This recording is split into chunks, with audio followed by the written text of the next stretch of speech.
Digisaate tulevikulahendused ja 5G toob sinuni Telia.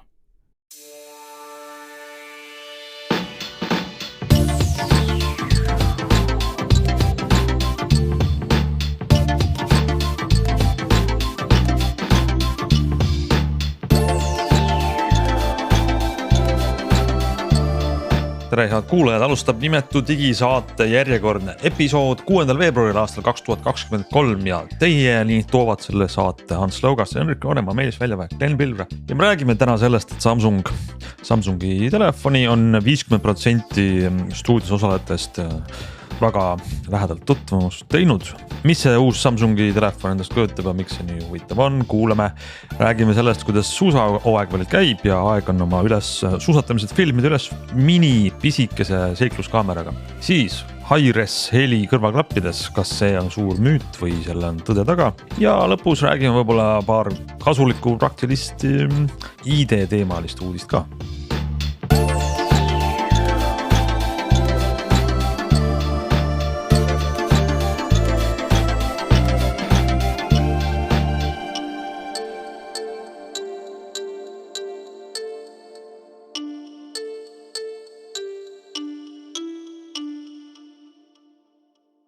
No tere, hakkame siis selle saatega peale Samsung S23-ga, mis ikka mõned aastad tagasi oli üks aasta tähtsai mobiiliuudis, sest et Samsung toob oma S-seeria telefoni välja, see on nende parim telefon iga aasta ja näitab siis koha kätte teistele. Nüüd on aasta 2023, telefoni number on S23, Glen ja Meelis on eksklusiivselt saanud sellega tutvuda, kas on nii? On küll, jah,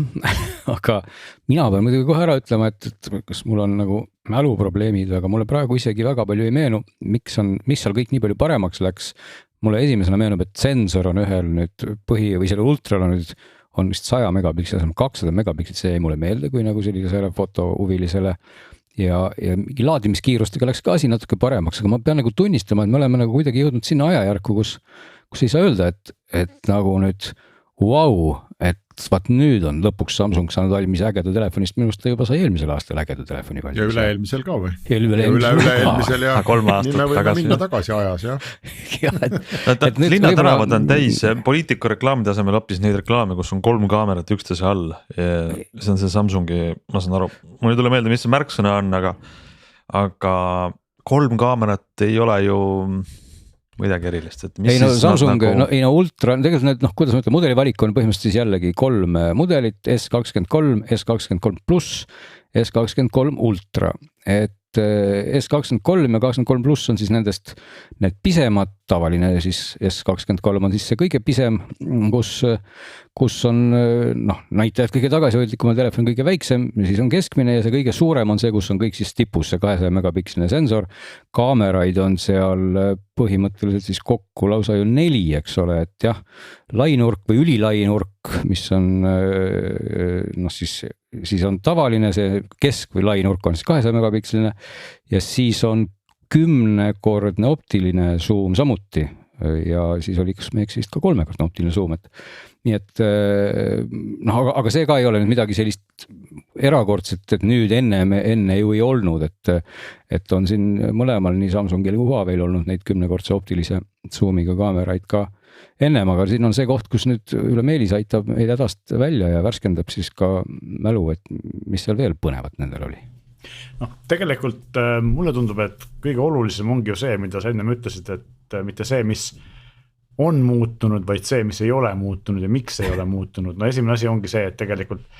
nagu me teistelt tootjatelt näeme, sest ega midagi ägedat ja uut praegu telefonidesse tuua on keeruline kui mitte võimatu ja teine asi, millele me peame ikkagi otsa vaatama, on see, mis toimub maailmas ja majanduses, ehk siis keegi ei taha nagu väga investeerida mingisugustesse meeletutesse uutesse asjadesse, sellepärast, et need kulud on nagu piisavalt suured, eks ole. Aga mis on veel muutunud siin meie jaoks Euroopas on see, et kõigil 3 selle aasta mudelil on Qualcommi Snapdragon 8 Gen 2 protsessor. Kas tõesti või? See on üle mis aastate on see ju, ma ei tea, esimest korda. Siiamaani vanem kõigil Samsungi enda omad, eks ole, mida peeti nagu väga halvaks, mis mina pean tunnistama, et see on nagu maitse asi või kui sa mängid midagi, võib-olla saad aru, aga mina olen kasutanud neid ja ma ei näe, et mul millestki puudu oleks olnud ühesõnaga, et minu jaoks oli piisavalt võimas. Ja ma ütlen siin sulle ka vahele, et kas see kogu see telefonide protsessorite jutt ka ikkagi natuke kuulub nagu nende juttude maailma, et tavalist inimest see tegelikult peaaegu üldse ei huvita, seal on mingi aku vastupiduse vahe natukene, eks ole, efektiivsuse vahe, aga no olgem ausad, nagu sa ütled ka, et tavakasutuses, mis sul tegelikult on, sest on nagu küll ja veel. Ja no maksimumvõimsuse vahe, eks ole ka, jah. Aga ja mis ei ole, no see on nagu kõige suurem tegelikult muudatus ongi see, et protsessor ja siis see, et Ultral on siis 200 megapiksline kaamera. Sensor, eks ole. No mida, ma saan aru, et oli 50 megapikslit ja 60 ja nüüd on siis pandud see 4-kordiselt 200 megapikslit. Eelmisel oli 108 eelmine aasta, nii et on top. Et siin on nagu see, et sa saad maksimaalse koguse, ühesõnaga maksimaalse teravuse saad sa suurema, aga ilmselgelt see suurem teravus tuleb valgustundlikkuse arvelt, eks ole, et kui me tegelikult need lõpuks oma kätte saame ka nii-öelda oma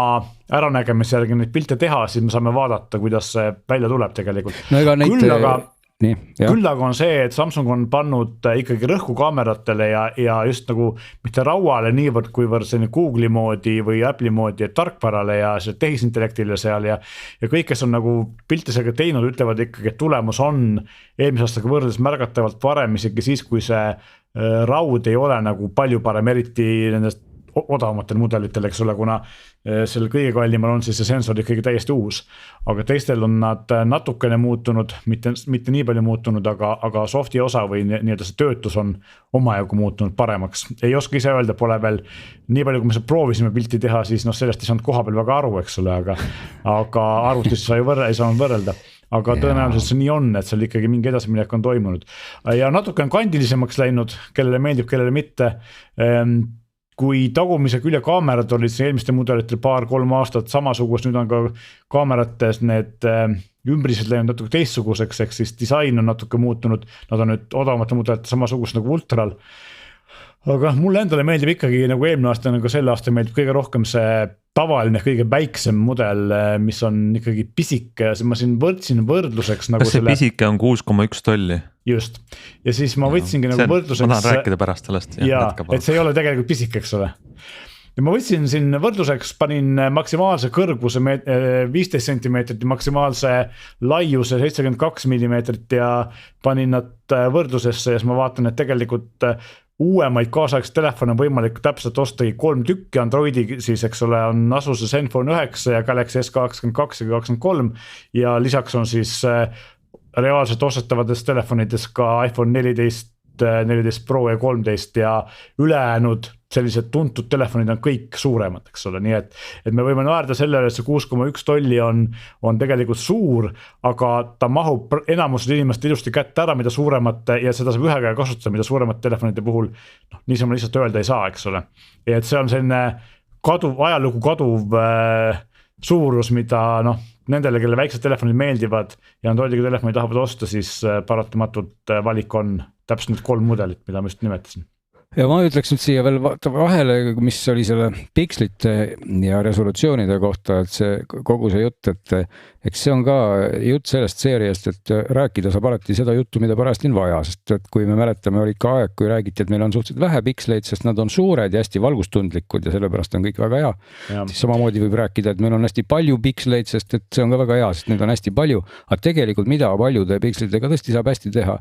on see sama maagiline protsess nimega, kas interpoleerimine või on selle mingi muu ilus sõna veel, mida tegelikult, millega alustas muide omal ajal Nokia PureView 808 oli see telefon, millel oli siis tol ajal 40, mis iganes megapiksline sensor ja mis kombineeris siis mitmest pikslist kokku ühe ja siis kavalate algoritmidega tegi selle piksli palju puhtamaks, et eks seal ongi see sama koht, et kui on 200 megapiksline sensor, siis on neid piksleid kokku sobitamiseks ikkagi taaskord rohkem ja sa saad siis sellise tavalise, mis me teeme, see on 8 või 10 megapikslise pildi, nagu need mobiilid teevad. Ja nad teevad nüüd 8-1, eks ole. Just, et siis enne siis tegid vähematest ühe, et nüüd on nagu see koht ja muidugi seal on see režiimina ikkagi olemas, et kui sa oled selline pikslifanaatik, siis on võimalik salvestada see pilt ka kogu sensori resolutsiooniga, mis on ikkagi hirmuäratavalt suur. Ja samamoodi pakub Samsung seal sellistel oma laiendust RAW formaadile, millega siis on võimalik pärast veel mingisuguseid imeasju teha. Mis need imeasjad täpselt on, seal koha peal ka väga veel ei selgunud, eks ole, et RAW-d saab salvestada, aga põhimõtteliselt siis kes ikkagi nagu tahab veel sügavuti minna, siis saab nende piltidega veel pärast 1,2 teha, aga tavakasutaja jaoks loomulikult oluline on see, mis sealt siis kohe rauhti välja tuleb, mida siis teeb tehismõistus. Kui me räägime korra sellest, et mis ei ole muutunud, siis tegelikult mis ei ole muutunud või on väga vähe muutunud, on siis akud, ehk siis Ultra on siiamaani 5000 mAh aku nagu eelmine aasta ja selle kõige väiksemal on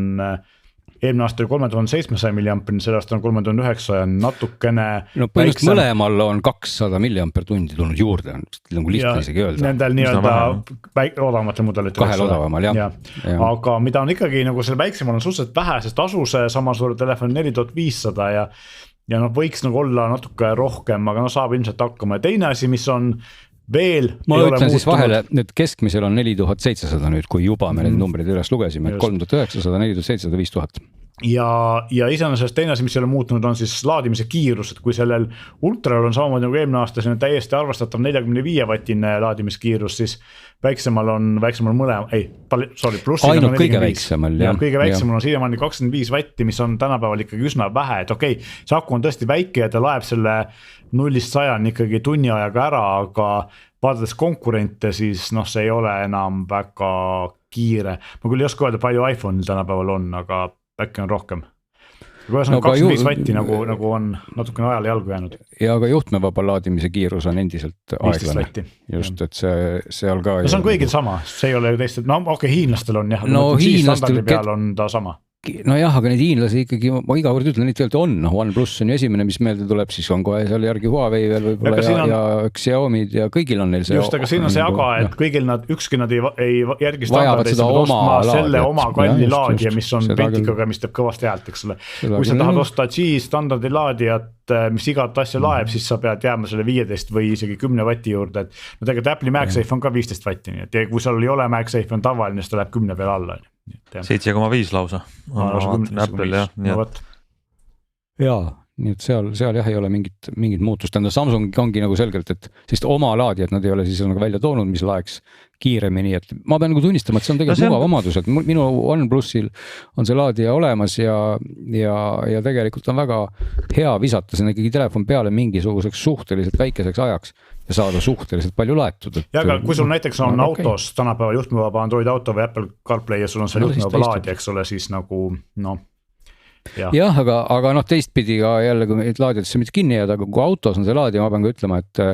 et enda personaalse kogemuse põhjal, kui mul on telefon selles juhtmevabas laadijas ja ta kasutab ka samal ajal juhtmevaba Android autot, siis kokkuvõttest eriti tulemus on 0, telefon läheb lihtsalt soojaks ja tühjaks ka õnneks ei saa, nii et ega see seda aga iseenesest ikkagi küsimus selles, et küsimus on standardis ja standard peab lihtsalt kasvama ja arenema enne, kui mulle meeldiks nagu pigem see, et see üks standard, mis ta kõik kasutavad, läheks nagu edasi, kui see, et igaüks teeb mingi oma asja, aga see selleks. Aga muidugi võiks vist rääkida paar sõnaga hindadest, ma nüüd täpselt numbreid ei mäleta, äkki Meelis mäletab rohkem, aga igal juhul on nad mõnevõrra nüüd kallimad kui eelmise aasta mudelid, et kas see tippmudel, kui sinna nüüd panna siis nii palju mälu, kui sisse mahub, mida oli ikkagi märkimisväärselt palju, kas 1 terabait oli salvestus või, et oli isegi rohkem, et see oli siis 1500, üle 1500 euro, eks ole? Jah, see on minu Samsungi enda selles nagu nüüd operaatorid ja poed seda ei müüvad, Samsung ise müüb, eks ole. Et need, mida operaatorid ja poed müüvad, on 512 on 1399 ja tegelikult ka 256 on sama hinnaga, aga praegu neil käib siis mingi ettetelimiskampaania, kus nad müüvad nagu poole suurema mäluga sama raha eest. Ehk siis RAM-i on sellel kõige kangemal siis 12 giga, teistel on 8 ja väiksematel, mõlemal väiksematel. RAM on ka suhteliselt sama, mis eelmine aasta oli, eks ole. Kuulge, mul on selle RAM-i ja protsessori jutu, see protsessori uudis on huvitav ja ma ei oska siin paremat seletust leida, kui et Samsungil oli miskipärast probleemne uue võlgkonna protsessori väljatöötamine, et sest nad ka ju valmistavad ise, et tõenäoliselt ei olnud asi selles, et nad, ma ei tea, tehases ei olnud ruumi või keegi ei võtnud neid jutule, et sama firma. huvitav, et kas see on nagu mingi PR küsimus, et lihtsalt nende maine on piisavalt halb või oli siis see, et nad tõepoolest ei suutnud nagu midagi teha, teada on, et nad üritavad välja töötada siin paari aasta pärast mingit uut asja, et nad tegelevad sellega, aga samas nad teevad ju seda Google'i Tensorit, eks ole, võib-olla on seal pigem siis see, et see nii-öelda väljatöötamine on Google'i poolne ja Samsung lihtsalt toodab, aga Google'i Tensorid on ikkagi üsna Exynos'e peale ehitatud, et. Jaa, aga teine asi, mis ma tahtsin küsida, ma just vaatasin siin järgi, minu viimane Samsungi kogemus oli telefoniga Samsung S10e, mis oli see väiksem nii-öelda S10, mulle väga meeldis. Väga hea telefon oma ajas. Väga hea telefon ja see oma aeg ei olegi ju ka nii kaugel, et ma vaatasin, ma olin ta ostnud 2019 lõpus, mis on sisuliselt mõni aasta tagasi, aga selle telefoniga ikkagi, üks asi oli see, et ta läks, ikkagi ta läks ebameeldivalt kuumaks. Mulle see ei meeldinud, isegi suhteliselt lihtsate asjade tegemisel, et ma väga ei mänginud temaga, aga teine asi oli see, et ta ajapikku ja see aeg ei olnud väga pikk, see võis olla pool aastat või, et ta ikkagi täiesti silmnähtavalt jäi aeglasemaks ja mingisugused asjad nagu kontakti või aadressiraamatust kontakti otsimine ja talle helistamine või need ikkagi kiilusid tunduvalt aeglasemaks ja see hakkas mind närvi ajama. Eks see oli olukord 2019 lõpus, ütleme siis 2020 esimene pool või 2020 terve aasta. Ma rohkem ei ole Samsungi kasutanud, kas sellest on nüüd lahti saadud Androidi maailmas ja Samsung ka või ma pean arvestama, ma ostan selle S23 ja see on nii äge ja kallis ja hea ja poole aasta pärast, kui ma aadressiraamatu lahti teen, siis käib see nagu. See on asi, mida Glen peab vastama, sest tema on võrrelnud ka teiste tootjate telefonidega. Minul on siin olemas praegu Galaxy S21 FE, mida ma olen kasutanud. Ma olen kasutanud peaaegu aasta sama telefoni, eks ole. Ja ma ei tunneta, et oleks aeglane või ta käiks mulle närvidele, aga mul ei ole võrdlusmomenti, kui ma võib-olla paneksin mingi iPhone'i või mõne teise telefoni kõrvale, siis ma võib-olla saaksin aru, hetkel ma ei kurda, aga kuna mul ei ole võrdlusmomenti, äkki Glenil on äkki? Ei, mulle ka, ega mul nagu pikas kasutuses teadupärast ikkagi enamik inimestel on nagu üks telefon, see on väga keeruline on. Mis sul on, Glen? Sul on see OnePlus mingisugune, eks? Tänaseks jah, ma olen nüüd OnePlusi küüsi langenud üle aasta, seda 9 Pro'd kasutanud, isegi rohkem. Ja mina ka ei saa aru, kõik on põhimõtteliselt samamoodi, ta on ju saanud siin neid tarkvarauuendusi suhteliselt kepsakalt, nagu OnePlus neid ikkagi saab, et ja kõik näeb seal väga ilus ja kiire välja ja ennem seda olin ma Huawei'ga ja ka nagu ma ei ütleks, et see aeg nagu sinna Huawei ma mäletan mingisugusel oma pressikonverentsil, Huawei veel oli firma, eks ole, siis nad spetsiaalselt rõhutasid, et meie tegime mingisuguse X-tehnoloogia või mingi asja, et meil on see asi nüüd korras. Ja see oli ka tegelikult ja isegi nad isegi öelnud, et neil on see korras, või nad ütlesid, neil läheb veel paremaks, et nende see väide oli tegelikult, et telefon justkui õpib sinu mingeid mustreid ja teeb veel asju kiiremini. Tegelikult tõsi, sest mul on sahtlis on üks, mida me ei ole ammu kasutanud, Mate 10 Pro, mis oli minu üks lemmiktelefon läbi aegade, praeguseks on lihtsalt moraalselt vananud, riistar on siiamaani piisavalt hea, aga tarkvarauuendused paar aastat juba ei ole saanud. Ja sellel samamoodi, et tegelikult ka sinnamaani, kui ma ta kasutasin, ta ei teinud minul nagu seda probleemi, et oleks aeglasemaks jäänud. Aga mina teen ka muidugi oma telefonidele tihti Huawei'le tegin käsitsi, aga Samsungil on see, et kui nad saavad üsna tihti tarkvarauuendus, iga paari kuu tagant ikka, siis lihtsalt tarkvarauuendus teeb talle restardi, eks ole, ja aega-ajalt korra kuus või paari kuu tagant võiks seda teha. Ei, ma tegin kõike ikkagi, mida nagu tegemata lihtsalt jäi aeglasemaks ja mul ei ole, iPhone'iga ei ole sellist probleemi nüüd siis. Ei no aga kas seal ikkagi äkki oli probleem ikkagi selles, et kui sinna tuligi uuem opsüsteem peale, siis võib-olla see ristvara ei saanud hakkama lihtsalt. Ja iga opsüsteem lubas, et nad teevad asju kiiremaks ja paremaks. Muide üks asi, mis mul praegu oleks ääre pealt ära unustunud, aga oleks väga kena Samsungi vastu mainida, et mida ka seal esitlusel loomulikult rõhutati, palju on keskkonna teemad ja siis need uued telefonid on ka mingisuguste protsentide võrra jälle keskkonnasäästlikumad, küll on seal siis igasugused pudelid ja muu kraam, mis ookeanist on kokku korjatud ja kalavõrgud ja mitte ainult siis sugugi ainult seal võib-olla selles kestas või mingites, et lausa nagu põhimõtteliselt kõikjal, nii palju kui mul nagu ähmaselt meelde jäi, on siis selle taaskasutuse peale ikkagi palju rõhku pandud ja karbist rääkimata, eks ole, et see on nagu tõesti selgelt asi, kus täna, mis on tore, et seda nagu nii-öelda turunduslikult ja ka üldse rõhutatakse, et et kellel on siis ikkagi nagu rohelisem telefon, eks ole, et ei ole see, et sa iga aasta ostad uue ja siis kalad jälle surevad, et tegelikult saab siis selle plastiku merest kätte ja saab panna uue telefoni sisse. Jah, aga teistpidi ongi see, et kui ma vaatan praegu selle sama tavalise S23 hinda ja selle omadusi ja siis ma vaatan sinna kõrvale eelmise aasta mudeli hinda ja omadusi ja siis ma nagu mõtlen, et äkki tasuks osta see eelmise aasta mudel. See on ju ammu olnud, eriti Androidi maailmas ongi nii. Muidugi,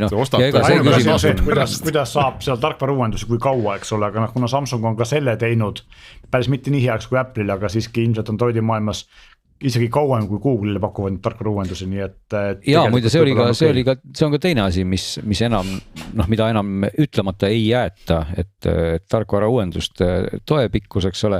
ja selge ongi see, et kogu selle jutu valguses, eks ole, et ega kui sa eelmisel aastal ostsid oma uue Samsungi, siis ilmselgelt pole mõtet selle aasta seda minema ostma ja selles mõttes kindlasti ei ole,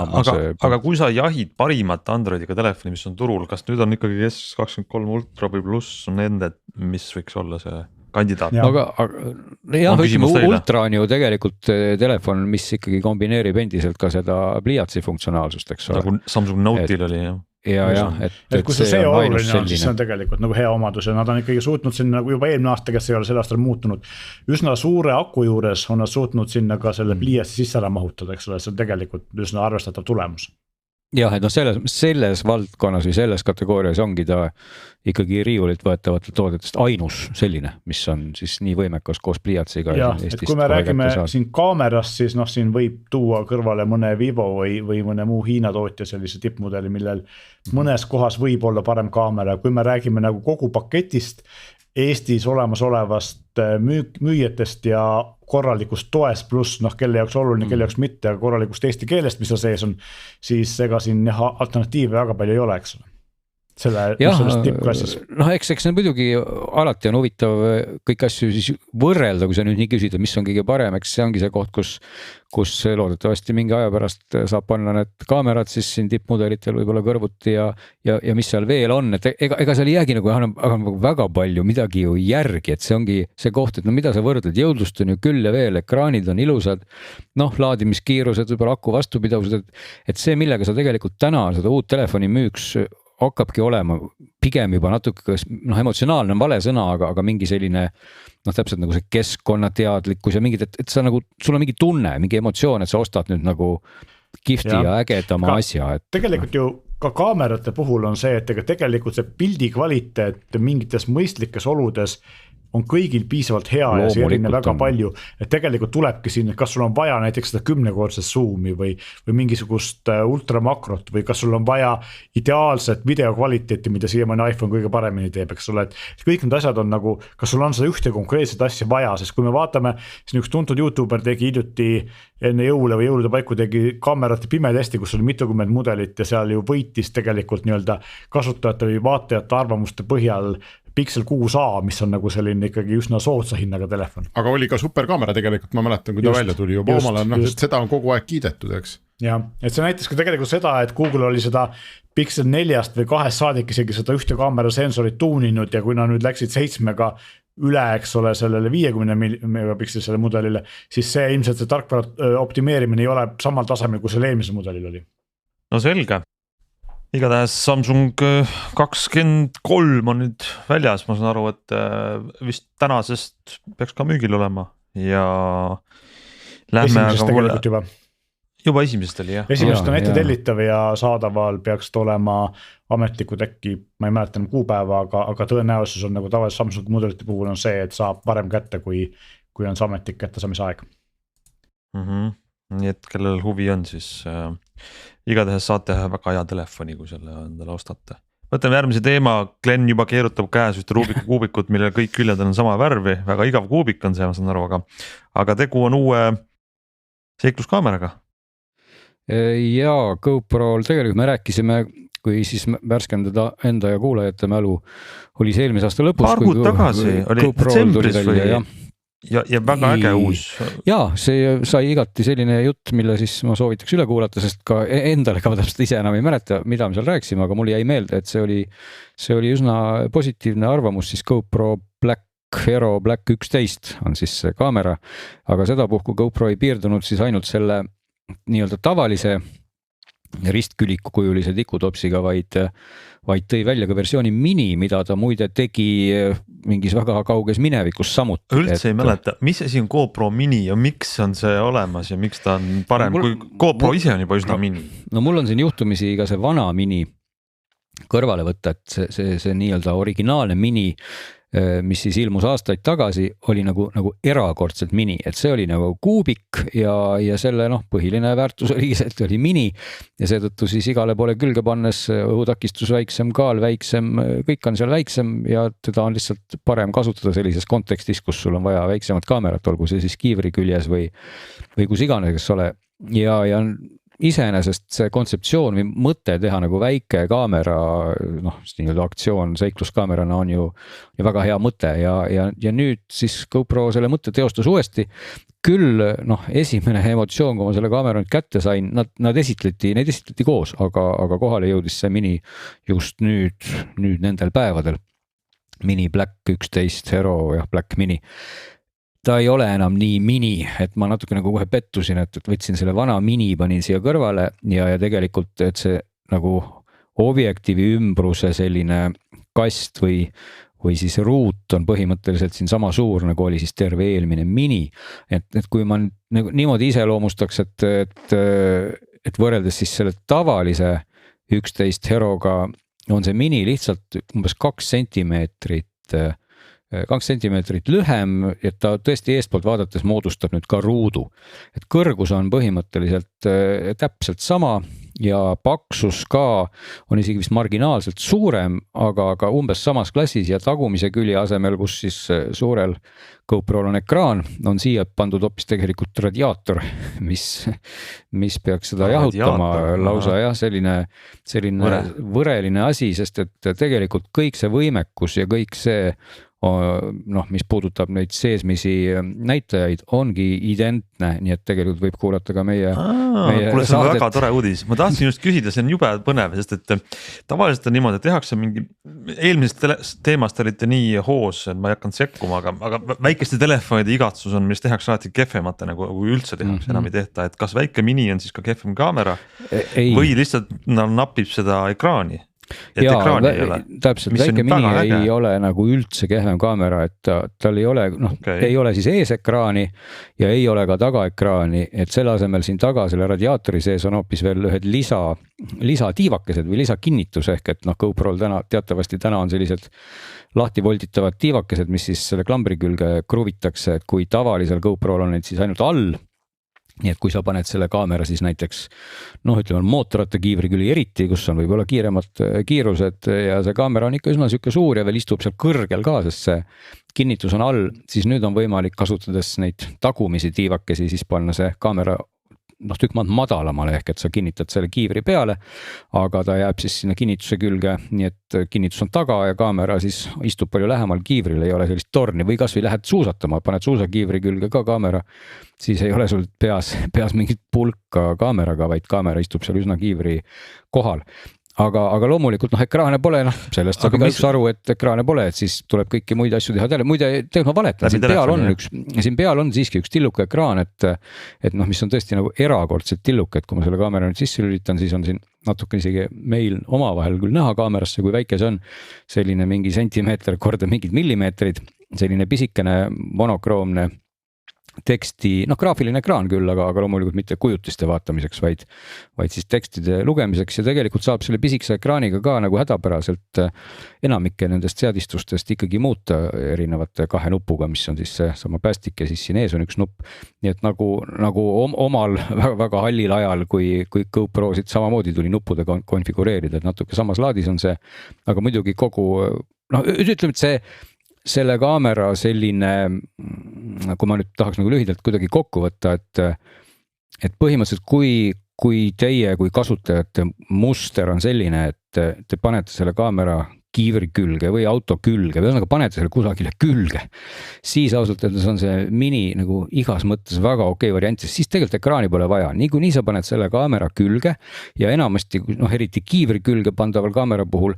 seda kadreerimist teedki ju läbi telefoni, sa vaatad läbi telefoni, kuhu see kaamera parajasti vaatab ja siis reguleerid selle nurga õigeks ja kaamera vaatab selle koha peale ja sinna ta jääb ja kõik ongi väga hästi. Kui sa oled nüüd sellise... Ja see nurk on väga laidal, eks ole? Nurk on loomulikult laia, tal on ka umbes kuhugi ja juba seda küll, aga põhimõtteliselt ikkagi telefon annab sulle võimaluse kadreerida, sest ega sa oma kiivri peal oleva kaamera ekraani hästi ei näe niikuinii. Aga kui sa oled juhtumisi selline ikkagi operaator suure hooga, kes siis käib kaamera käes ringi mingisuguse käsi kinnitusega. Kasutad nagu sukse salakaamerana või sellisena, et võtad või mitte sala, aga selline märkamatu kaamera käes. No ühesõnaga jah, selle asemel, et võtad mobiiltelefoni kätte, võtad hoopis GoPro kätte mingi käepidemega, siis ilmselgelt ekraan on nagu asendamatu, sest siis sa ikkagi tahaksid näha, mida sa täpselt siis kadreerid, mis sinna peale jääb ja siis telefoni ekraanilt seda pilti vaadata ei ole väga, tegelikult on see väga halb, sest et see telefoni ekraanil see pilt ikkagi jõuab ka teatava viivitusega, ma vaatasin, see oli umbes 0,8 sekundit. Nii et põhimõtteliselt see telefoni ekraani eelvaade on ikkagi endiselt mõeldud selleks, et paneme kaamera paika ja siis ta sinna jääb. Nii et ühesõnaga see ongi see küsimus, et kumb kasutusmuster huvitab, et kui huvitab see statiivina kasutamine, käes hoidmine, siis mini ei sobi, aga kui huvitab kinnipanek, väike kaamera ja ainult filmimine on mini väga hea, aga üks selline võib-olla nagu miinuste rubriiki kuuluv erinevus, mis siin on siis, et nagu eelmiselgi minil, mis oli muidugi tunduvalt minim küll, ei saa vahetada akut. Nii et erinevalt siis suurest 11 või erinevalt kõigist GoPro suurtest kaameratest, millel aku on olnud vahetatav ja mis on väga suur, pluss eelkõige sellisele jõukasutajale, kes ikkagi palju filmib ja kellel on koti täis akusid ja ta muudkui neid lops vahetab, siis siin seda võimalust ei ole, et sa pead ikkagi laadima läbi USB pordi, mis on siis selle veekindla ukse taga, et selle siis avama. Nii et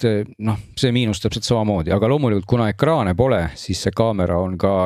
ilmselgelt lihtsalt tugevam või vastupidavam ehk et kui ta ikka sul maha pudeneb, siis ekraan ei lähe ju katki, sest seda ei ole.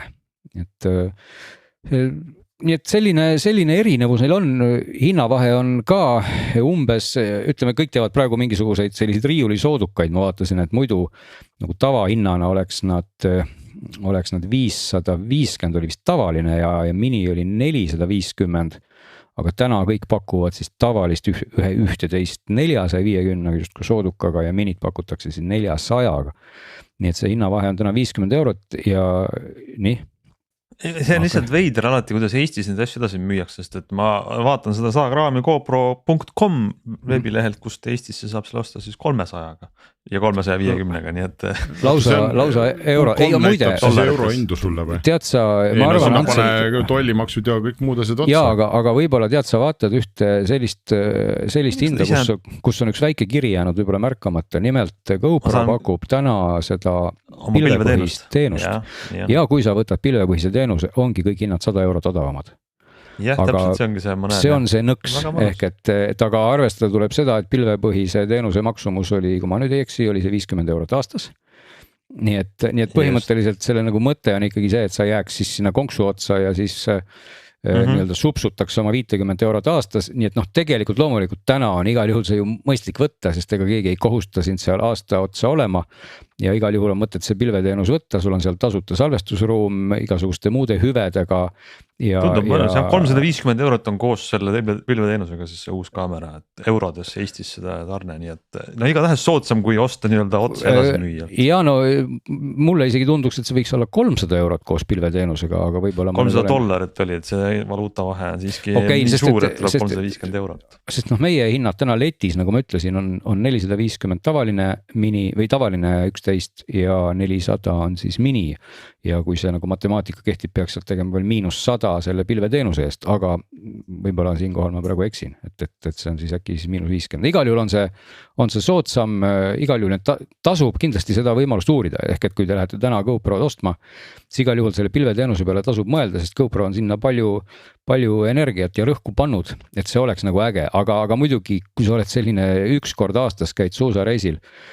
siis täna ostes muidugi see pilveteenus on mõtteks sinna võtta, aga lihtsalt jätta see omale tiksuma, olgugi, et see lõpuks see mingi 5 € kuus ei ole ju suur raha, aga kui sul on neid 5 € kuutellimusi seal juba must miljon, siis siis eks see päeva lõpuks ikkagi loeb, nii et selles mõttes tasub see kriitilise pilguga üle vaadata, sa saad kõiki asju teha. Noh, ütleme, jätame pilvesalvestuse ja asjad välja, eks kaamera kui sellisega saad sa ju väga hästi ka tööd teha loomulikult ilma selle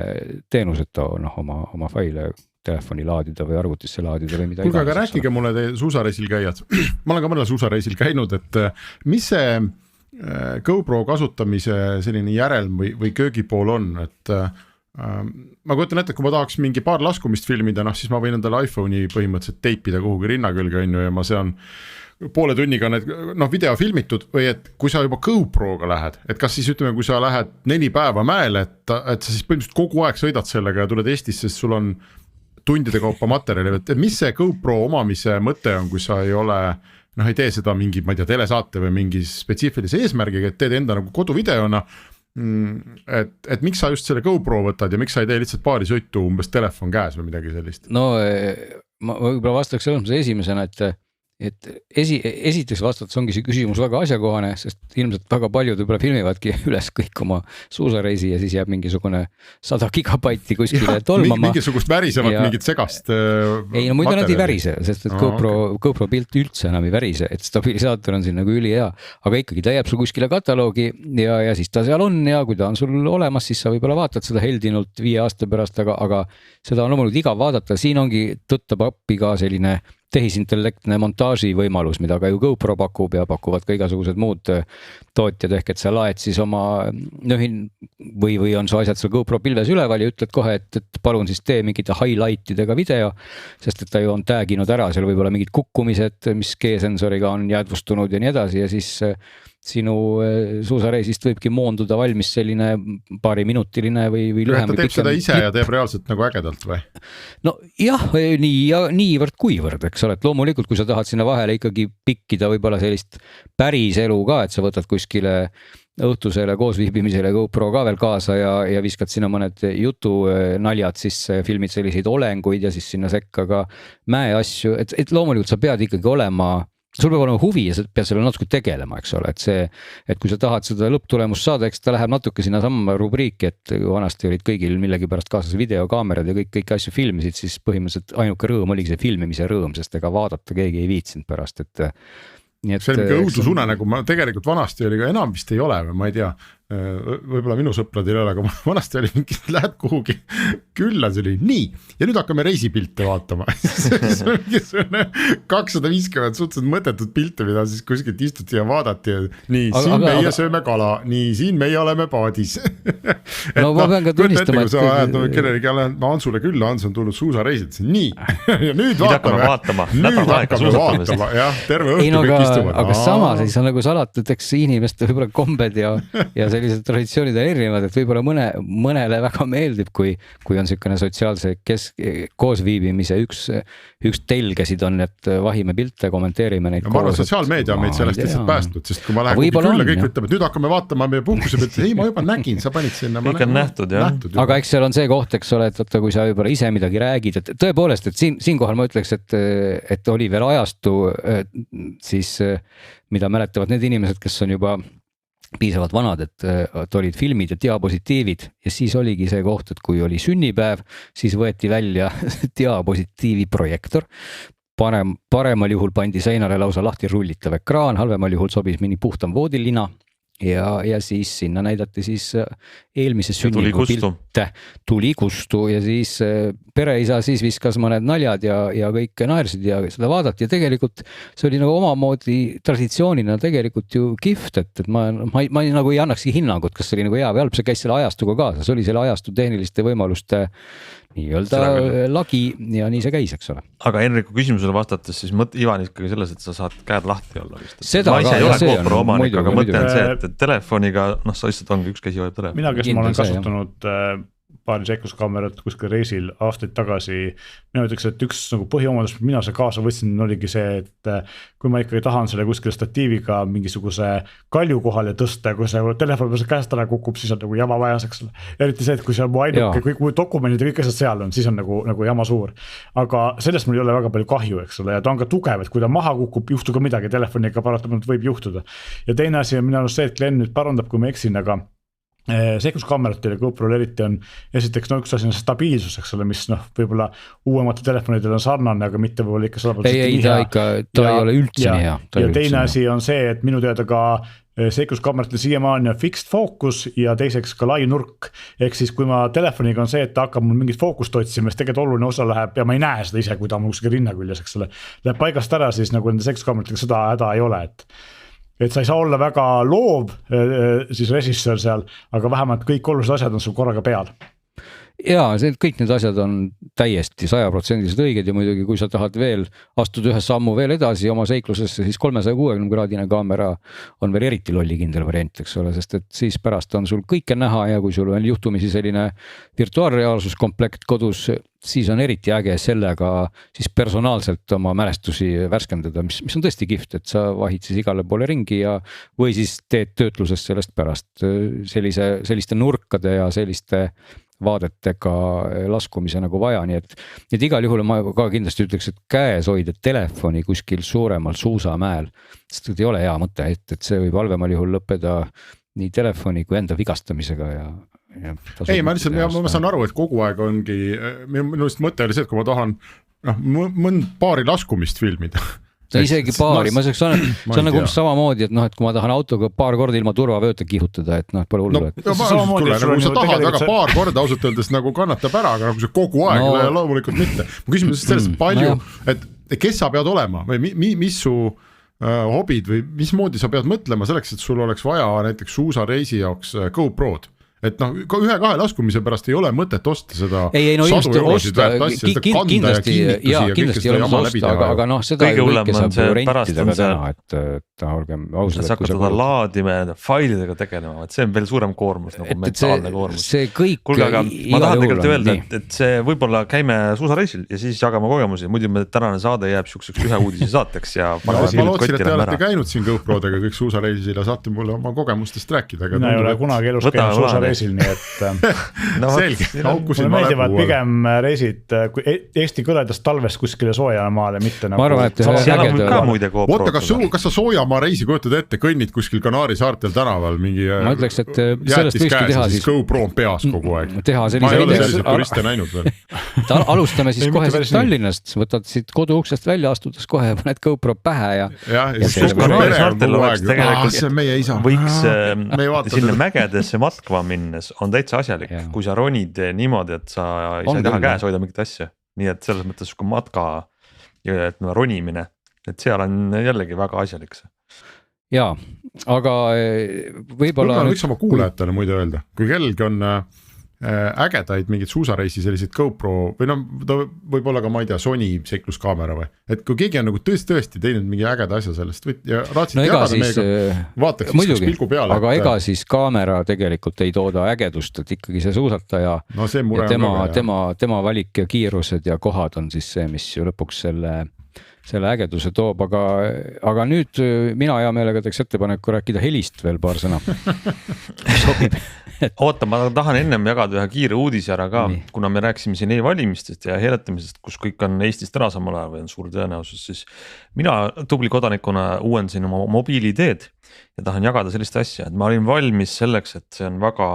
nädal kestev protsess, kus ma pean leidma aja, et minna uut SIM-kaarti võtma esindusest, seda ma tegin. Siis ma pean välja otsima oma ID-kaardi lugeja, arvuti, kus on tarkvara ja minema kuskile lehele oma uut mobiil-ID sertifikaate aktiveerima. Ja see oli suur uudis, et nüüd on siis mobiil-ID taotlemine nii lihtne, et esimene samm on alles jäänud, sa pead uue SIM-kaardi saama, aga mobiilioperaatorid teevad siis nii-öelda 2 inimese kontrolli seal samas esinduses ära, et siis kohe kantakse sul telefon tagasi uue SIM-kaardiga, siis see juba töötabki.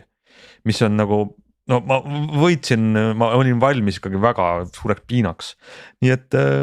kes tahab ikkagi e-hääletada, tuletame meelde, Smart ID-ga ei saa, mobiil-ID-ga saab. Vaadake üle, et see on teil olemas, et selle aktiveerimine on läinud lihtsamaks. Ehk siis seda ID-kaardi sammu enam vaja teha ei ole? Ei ole vaja teha jah, ja ID-kaardi lugejat põhimõtteliselt tänu sellele ei olegi enam vaja. Mis on päris kõva samm. Aga kes ID-kaarti ikka veel kasutab, siis oli ka see nädal uudis, et selle saate nüüd tellida ilma minemata järjekorda seisma PPA esindustesse, et Selverist saab kätte 7 eurot, küll maksab see teenus, aga vähemalt vaadake kodulähedasest Selverist äkki poe piimaleiva kõrvalt saate ka oma ID-kaardi kätte, kui on vaja, nii et see on ka. See vähendab kasulik. täitsa kõvasti koormust, sest et PPA punktides on järjekorrad tavaliselt päris korralikud. Just, see on ka jälle ajal. Nii, ma tunnen, et ma olen oma sellise töö ühiskonna ees nüüd ära teinud ja lunastanud Glenni nimele eetriminuteid, et rääkida Hi-Res audiost. Ma ei taha sellest üldse pikalt rääkida üldse, see ei eelmisest saates kuidagi viskasin selle natukene õhku, sest taaskord jõudsid kohale ühed uued soodsad kõrvaklapid sedapuhku jälle Huawei'lt, Huawei FreeBuds 5i olid need nööbid siis, mis kõrva panna. Maksavad 80 €, on selline Huawei soodsama otsa nööp, kuular ja siis ka selle karbi peal, Huawei ei ole olnud ainus, et tegelikult see on Sony standard üleüldse on siis see Hi-Res audio ja ka selle karbi peal siis on seal nurgas see Hi-Res audio logo ja lihtsalt tahaksin öelda, et sellest logost ei tasu lasta ennast kurdistada ega pimestada, et see logo nagu ei oma. Hi-Res tähendab, et see on ju siis Hi-Res, see on ikkagi mis see bitrate seal on siis? Bitrate on kuni 192 kilohertsi ja 96 on vist dünaamikule. See on tõesti, see on igal juhul väga ulmeline, et selle mõte on tegelikult muidugi selles, et kui tavaline CD kvaliteet on 16 bitti ja 44 kilohertsi, siis Hi-Resiks nimetatakse põhimõtteliselt kõike, mis on võimeline seda resolutsiooni siis ületama nii dünaamika kui siis sampling rate'i või selle, mis see hea sõna eesti keeles on, diskreeti, mis sageduse kõlab nagu koledalt ehk et palju siis helitükke on sekundis välja lõigatud. Aga veel kord, see on see sama pika ja juba halli habemega teema, et 16 bitti ja 44,1 kilohertsi on piisav selleks, et kõik maailma inimesed oleksid õnnelikud tegelikult ja rohkem ei ole vaja, sest et inimeste füüsilised kõrvad ei ole võimelised rohkem kuulma, see nii lihtne ongi, sellepärast valiti selleks CD ajastu standardiks just nimelt need kilohertsid, peaaegu sellepärast, seal oli natuke tehnilisi põhjuseid veel, aga suurusjärguna on see siis tuleneb sellest, et inimesed kuulevad teadupärast mitte kõrgemaid sagedusi kui umbes 16-17 kilohertsi, kõige rohkem, võib-olla vastsündinud kuulevad natukene rohkem, aga ega nemad väga palju ei kurvasta, kas on siis rohkem või vähem. Ja tegelikult see bittide arv, kas me siin räägime nüüd 16 või räägime 24 või siis millestki veel rohkemast nagu 32, siis see muudab ainult dünaamikat. Dünaamika on siis teadupärast see ulatus kõige kõvema ja kõige vaiksema heli vahel. Aga CD-plaadi 16 biti puhul on see ka 96 detsibelli, mida on nagu nii palju, et kui me räägime mingisugusest muusikapalast, siis seal dünaamika heal juhul popmuusikas piirdub seal loetud detsibellidega ja see põhimõtteliselt dünaamika ulatus CD-plaadi puhul on ka selline, et meil võiks keset kesköist vaikust lihtsalt toimuda mingi tuumapommi plahvatus peaaegu, et see ulatus on peaaegu sama suur. Nii et lihtsalt see minu pikk praegu siuke heietus viib jällegi sinnani, et selle nimi on puhas turundus, et loomulikult salvestusel, muusika tegemisel me kasutame suuremaid dünaamika või bitrate'i nii-öelda, mitte bitrate'i, vaid seda jah, ikka bitrate, eks ole, et 16 biti asemel on 24, aga need põhjused ei ole selleks, et me tahame mahutada need pommiplahvatused koos vaikusega, vaid seal on lihtsalt tehnilised põhjused, mis on seotudki sellega, et helimoonutus teoreetiliselt jääks võimalikult väikseks, sest lõppmeedium on ikkagi 16-bitine. See on nagu tööprotsessi osa, see on nagu see nii-öelda köögipool, aga kui sa annad selle konservi inimesele, siis ei ole mitte mingit mõtet sinna pigistada neid bitte rohkem, kui neid on 16, sest sellest on küll ja veel, et selle nimi on nagu puhas turundus ja ma üldse ei süüdista siin kaugel sellest, et nagu Huawei'd, et eks selle asja mõte tegelikult ongi natukene nagu jutumärkides tillitada kasutajat, et ta langeks sellisesse Hi-Res termini hüpnoosi, et tuume paralleeli nagu pildiga ja ka Hi-Res ja see on ägedam ja siis tundukski, et nüüd on elu palju ilusam ja kõlavam, kui ta on Hi-Res, et tegelikult sellel nagu reaalsusega põhimõtteliselt puudub absoluutselt igasugune seos kuuldava kvaliteedi parandamise nimel. Kuule Glenn, aga mul on veel üks huvitav küsimus sulle. Need on ju Bluetooth klapid. Jaa. Palju Bluetoothist üldse läbi tuleb? See ei tule läbi sealt ju. See konkreetne Hi-Res, selle nimi on Hi-Res Wireless. Ja see siis võimaldab, see on tegelikult Sony DAC koodek ja sealt tuleb läbi 960 kilobitti. See on teoreetiline maksimum, aga ta on võimeline, kui olukord on veits jamam ja levi ei ole nii hea, siis ta kukub sealt alla ja päris tõsiselt ja see on ka ju pakitud, et aga tänu sellele pakkimisele siis ta mahutab ka seda sagedust ja bitti nagu rohkem, sest et kui sa võtad ka CD kvaliteedi täna, mis on seal 16 bitti ja 44,1 kHz,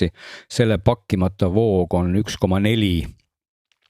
kilo või 1411, siis suurem ühesõnaga. Ma arvan, et keskmiselt see Sony takk jääb sealt 2-3 korda keskmiselt tõenäoliselt maha. Ei no ta pakib. See tema 190 on ideaaloludes, aga kui sul on seal mingid taskud ja mis asjad vahel, ma ei usu, et see läbi tuleb. Aga lihtsalt selle asja nagu jutu mõte on ikkagi see, et kuna pakitakse põhimõtteliselt olenevalt siis pakkimise tihedusest või pakitud formaadi bitrate'ist ikkagi korda tees. See tähendab seda, et siis sealt on võimalik ka pakituna läbi suruda siis 24-bitine heli või siis ka kõrgema diskreetimissagedusega heli. Et kui ma tõin siin paralleeli selle WAV-faili ütleme, et mul läheb need kaks mõistet lähevad kogu aeg segama, et üks asi on bitrate, see on tegelikult dünaamika, teine asi on siis kilohertsid, et kui me võrdleme selle WAV-faili parameetritega, siis tegelikult see oli pakkimata, et selle andmevoo mõõt oli siis pakkimata kujul, et kui see ka nüüd kokku pakkida, siis seda mahuks sealt ikkagi lõdvalt päris palju läbi, nii et lihtsalt huvi pärast, ma su jutu taustaks guugeldasin, on niimoodi, et CD resolutsioon 16 bitti 44,1 kHz on 1,411 megabitti. HD audio 2448 on 2,3 megabitti ja Hi-Res 2496 on 4,6 megabitti, aga sellest on veel ju olemas 2492, mis on siis nagu veel kõvasti rohkem. Kõik need liigituvad nagu see Hi-Resi alla, et see Hi-Res nagu hõlmab kõike, mis lähevad üle CD, aga praegu sa lugesidki ette nagu pakkimata need andmevood. Just. Ja Apple Music Hi-Res peaks olema 2496 ehk siis 9,2 megabitti sekundis ja Tidalis on vist 96 kHz-iga ehk siis 4,6 megabitti sekundis ja Amazon pakub ka seda 2496 ehk et see pakkimine käib niikuinii üle, kui sa Bluetoothiga ja see, kas ta isegi kui seal mingi helikvaliteedi vahe oleks, see peab ikka üks pagana hea algoritm olema. Ja lisaks siia, eks ole, et see, et ei tasu kinni jääda nendesse bittidesse ja reitidesse ja et ikkagi kõige olulisemat rolli endiselt mängib nende füüsiline disain ja see tarkvara, et see tegelikult teeb sellest helist heli, et see, kuidas need bitid seal liiguvad, on selle võrrandiga üks pisikene osakene, aga seda nagu metsikult kiputakse ka üle tähtsustama, sest seda saab tähtsustada, seda on väga lihtne üle tähtsustada, sa paned logo, sa ütled, et vaba, et meil see on, sa ei saa kuidagi öelda, et need klapid lihtsalt on väga head. Ma just jõudsin järeldusele, siin vaatasin taustal natuke, et see asi on veelgi keerulisem, kui alguses tundub, sest et tuleb välja, et tegelikult ükskõik, kas see Hi-Res audio üle Bluetoothi on päriselt realistlik või mitte, aga siin on ka lausa nüüd 3 konkureerivat standardit, eks ole, et on see Qualcomm'i aptX HD, on Sony LDAC ja siis on see, mida nüüd see Huawei toetab, mis on siis HVA ja vaatan see viimane on täiesti Huawei enda muide. Just ma vaatangi seda HV standardi nii-öelda nõukogu, kes siin neid seda juhib ja siis siin on paar tuttavat nime nagu Sennheiser aga enamus on Hiina tootjad, mõned tuntud Hiina tootjad nagu Hifiman ja Huawei, eks ole, aga enamus täiesti tundmatud nimed ja tulemus ongi sellest, meil on nüüd kolm konkureerivat standardit ja kui Sony standard on Androidis vaikimisi sees ja Qualcomm'i asjad on sees Qualcomm'i protsessoriga asjades enamuses, siis selle kolmanda standardi puhul, kes seda tegelikult toetab, kas me tegelikult kasutada saame, ega me tegelikult ei tea. Ja muide, siin ma ütleks ka ju kohe vahele, et tegelikult need standardid, enamik tänaseid, need samad nööbid, mida ma siin võrdlesin, just suur võrdlus oli, enamik nendest kasutavadki ikkagi neid vanu häid, aga neid tavalisi koodekeid, mis siis on Androidi maailmas on siis see SBC nimeline ja Apple'i puhul on AAC. Need on tavalised koodekid ja väga vähesed kasutasid ka või oli see aptX-i tugi ja seal oli täitsa sõrmedel üles lugeda, kas oli Sennheiser ja oli keegi veel, kes toetas aptX-i ja siis loomulikult Sony ja Huawei ja mõned veel, kes siis nagu toetasid LDAC-i ja siis loomulikult Samsungil ja Huaweil on siis veel see enda koodek, eks ole. Ja kui sa kasutad Apple'i tooteid, siis sul on Aptix on olemas küll Macidel, aga on olemas siis AAC, eks ole, sest et SPC-d ei toeta. SPC-d ei toeta ja muidugi see kõik oleneb ka veel ka seadmest, et on olemas nii Android seadmeid, mis siis mõni toetab seda aptX-i, mõni ei toeta seda, et see kõik on ilmselt nii palju segane, et miks see kogu see võrdlus andis ka mulle väga hea pildi, kui need jälle 10 siin sai kõrvutatud, et tasapisi on nagu tootjad ennast tasapisi nagu see koodeki hullus on kuidagi nagu ära lõppenud, et paljudel ongi need vanad koodekid ja kõik on sellega rahul ja just, et tegelikult suvel tuli välja uus Bluetooth LE audio, mis peaks asendama SPC, millal me sinna jõuame, et see tegelikult kasutusse võetakse, kõik see Android 13 ja iOS 16 minu teada on see sees, aga kus me sellised klapid leia, mis seda toetaks, on ometi küsimus. Oota, puht huvi pärast, Glen, seleta mulle see voog ära, et kui mina võtan Spotify näiteks, hakkan kuulama muusikat, eks, siis see tuleb mulle sealt, ei tule üldse losslessina, Spotify'l ei ole sellist asja, ta tuleb pakituna ja nüüd ma tahan, ja seda tuleb pakituna üle kõigi nende internetijuhtmete ja torude tuleb minu telefoni. Ja siis minu telefon peab nad kuidagi saatma minu Bluetooth kõrvaklappidesse, mis tähendab, et ta võtab selle pakitud voo ja pakib üle, ma eeldan. Ta pakib oma koodekiga selle üle ju. Ma jään sellele vastuse võlgu, et ideaalis võiks näiteks kasutades ükskõik kumma neist formaatidest, sest tegelikult AAC on see sama vorming, millega on ka lugu kodeeritud, ehk et tegelikult nime poolest AAC võiks ka nagu otse tulla, jah, et küsimus on see, et mis vormingus see lugu sealt Spotify'st parajasti teele pannakse, eks ole. Et kui ta pannakse ikkagi teele MP3-na, siis ilmselgelt MP3 ei võrdu SPC, eks ole, et seal käib mingisugune vaheaste. Pakitud asi pakitakse üle ja siis need sinu väiksed kõrvaklapid higistavad ja pakivad seda omakorda su kõrva lahti. Ja siis su kõrv, teisandab nüüd omakorda, eks ole, siis helideks, millest su aju aru saab. Mis ma tahtsin öelda, on see, et kunagi oli see asi lihtne, mõnes mõttes lihtne, et oli sul CD, ta oli sinna mingisuguse kindla bitrate'i ja kindla tihedusega peale pandud, eks ole. Ja sõltuma sellest, mis see algne master siis oli, eks, aga põhimõtteliselt nii ta tuli ja CD-mängija suunas selle umbes võimendisse ja võimendi kõlaritesse, siis nüüd on see võrratult keerulisem, et sa tegelikult üldse ei kujuta ette, mis need sammud seal vahel on ja palju see sinu vaene muusika on kinni lahti pakitud selle teekonna jooksul, mis ta nagu lõpuks, kui ta nagu lõpuks sinuni üldse jõuab. See ringi pakkimine on tegelikult suur probleem, aga positiivse koha pealt ütlema seda, et viimase 10 aastaga on see sama tavaline Bluetooth SPC näol teinud ikka või AAC näol väga suur hüppe edasi, et võrreldes sellega, mis heli me saime telefonis klappidest 10 aastat tagasi, mis saame praegu, siis see on öö ja päev. Ja loomulikult siinkohal AAC on juba olemuslikult nagu parem, öeldakse, et keskmiselt 2 korda võid nagu nii-öelda suurusjärguna siis panna kõrvuti, et ehk et 2 korda hõredam AAC võrdub siis MP3-ga. Ehk et kui sul on stiilis seal, ütleme 256 bitine AAC, siis see võiks teoreetiliselt võrduda täitsa ulmelise 512 nagu MP3 kvaliteediga või kui sul on 128 AAC, siis see võrduks 256 MP3-ga. Nii et igal juhul nagu AAC on nagu parem kvaliteet, aga muidugi siin ma arvan ka, et siin, kui me selle ümberpakkimise lõpetuseks ka veel öelda, et nagu tõenäoliselt see ikkagi päris nii kirve meetodil ei käi, et nüüd üks algoritm pakib selle täitsa nagu lahti kõigeks ja siis teine algoritm pakib selle uuesti jälle destruktiivselt kokku, et ma millegipärast tahaks nagu arvata, et siin on ikka võimalik kuidagi neid pakette võib-olla niimoodi ümber tõsta, et oleks loogiline. Kadu ei ole, aga loomulikult kuna see biti kiiruste mõttes ka, ma täna arvan, et sa võite seda kindlasti guugeldada, see info on ju avalik, et mis resolutsiooniga MP3 ka Spotify'st tulevad, eks ole, et kindlasti ei ole need enam nagu nii-öelda vanad 128, et see oli see algus, millega MP3-sid hakati levitama. Spotify'st sa saad ise esiteks kvaliteeti valida ja teiseks ta natukene, sa saad ka määrata, et kas ta tuimalt saadab sulle seda, mis sa küsisid või ta võib kehva netiühenduse puhul seda kaalama. Kas Spotify mitte ei kasutanud ka mingit nende arust paremat asja kui MP3 Macis oli OOG või mingi selline? Tähendab kindlasti olemuslikult ikkagi, kui me täna paneme ka ju lood üles nendesse streamingu teenustesse, siis kõik nad soovivad ikkagi ju pakkimata formaate ja mis kujul nad sinna siis lähevad ja kuidas seda algoritm parajasti teeb, on see nende puhas köögipool, aga kui arvestada, et MP3 ikkagi täna võimaldab 320, siis sa saad ikkagi tegelikult väga-väga okei kvaliteedi, et see kindlasti ei jää täna see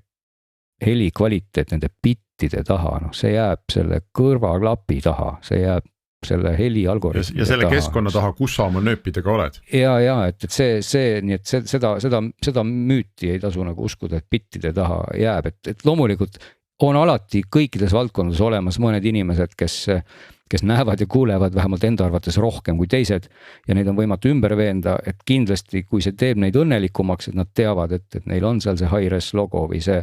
nii-öelda lisabitid olemas, no andku minna, eks ole, aga noh, füüsilised katsed inimloomadega näitavad, et neid ei saa kuulda, neid sagedusi.